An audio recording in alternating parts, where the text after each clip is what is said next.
L'approche du DRP est relativement simple dans son application. Pour chaque échelon, en commençant par l'échelon qui est le plus éloigné ou encore l'échelon des détaillants, on passe chaque point dans cet échelon. Chaque point révise son état de système au début de la période de planification, ce qui veut dire on détermine nos besoins bruts pour chaque période. De ces besoins bruts-là, en fonction de ce qu'on a en stock, des réquisitions déjà reçues, des prévisions de demande, on va déterminer des besoins nets et le stock prévisionnel. Et pour un besoin net qui est positif, on va effectuer ce qu'on appelle l'ordre prévisionnel. On va le décaler du délai avec l'échelon immédiatement supérieur. On va effectuer le lotissement, bien entendu, s'il y a lieu, et on va passer à l'échelon supérieur la taille de l'eau correspondante ou le besoin net tout simplement. On va répéter cet exercice pour chaque point dans un échelon.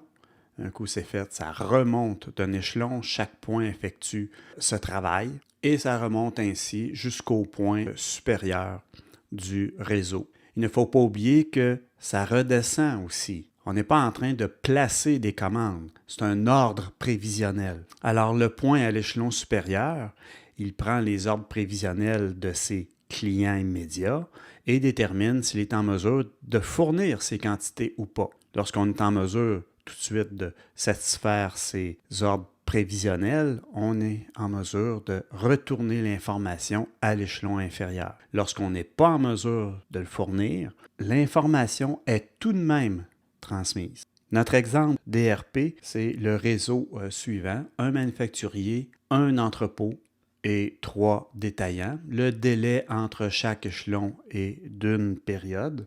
Alors, chaque détaillant détermine ses besoins nets et par conséquent les ordres prévisionnels. Alors, supposons que nous avons pour le détaillant 1 les prévisions suivantes.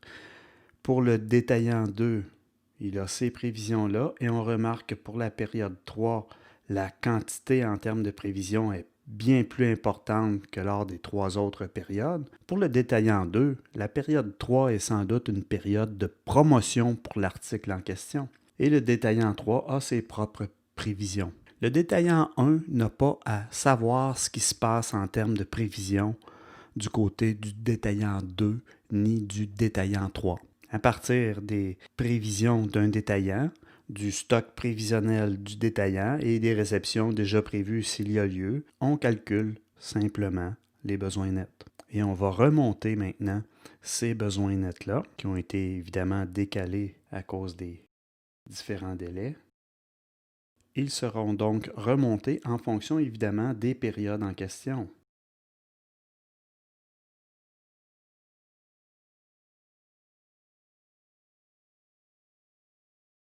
En ayant les besoins bruts ou les ordres prévisionnels de ses clients, l'entrepôt est maintenant en mesure de déterminer ses propres besoins nets et son propre ordre prévisionnel. Son ordre prévisionnel va être remonté comme besoin brut à l'échelon supérieur.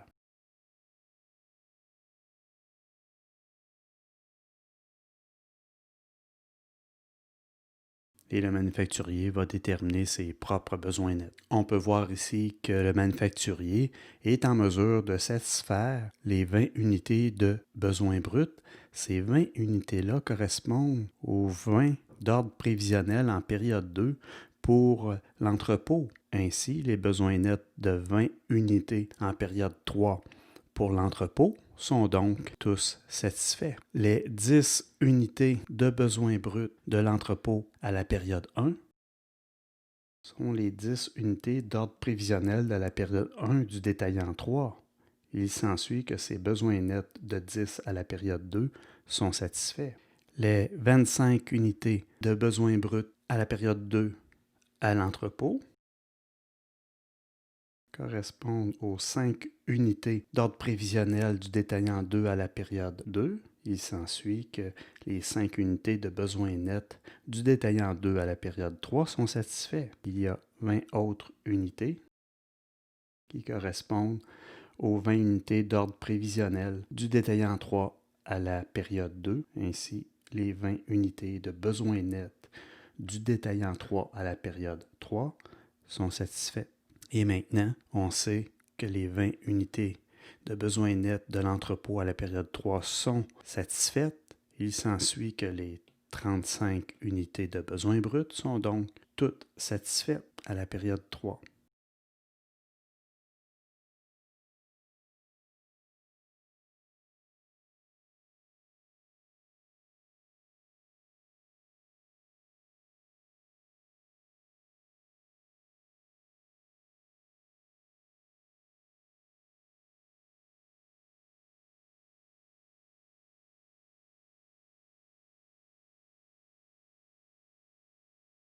Ainsi, tout le réseau est maintenant prêt à traiter les prévisions des détaillants.